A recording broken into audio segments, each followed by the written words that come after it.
Good morning mga taga-bukid. Good morning, wala katapos ang good morning taga-bukid. Dito tayo taga-bukid, nagpagas tayo. Ang gas dito taga-bukid, ang premium 1.95. So, kuha na. Nasa 30 na rin ang isang kuhan. Isang litro. Kaya, taas na, mahal na. Kung mahal dyan, mahal din dito. Kala nyo ba? Pare-pareho lang. Kaso lang dito talaga, ang masubukan mo lang dito yung makita mo yung mga gasolina nila dito, talagang puro, walang halo. Itong pagkarga natin dito mga taga-bukid, preparation na tayo para bukas. Kasi maghapon na balagat ako. Ilang litro? 89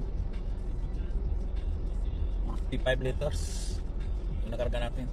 Preparation tayo para bukas, para dediretso na tayo. Ganun ginagawa ko, hindi na ako ng gasolina karga kasi mahirap na bukas, mayroon kasing ibang gasolinahan kasi online tayo eh. Merong mga ibang gasolinahan na hindi gumagana yung online, kaya mahirap. Yan, 89 tapos 45 litros loaded na taga-bukid. Larga bulan na tayo taga-bukid. Uwi na tayo. Ang oras dito taga-bukid alas 5 na. Alas 6 na ng hapon. Yan, uwi na tayo.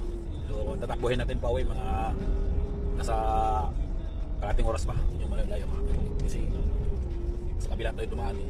Meron tayong pinuntahan niya. Alam niya.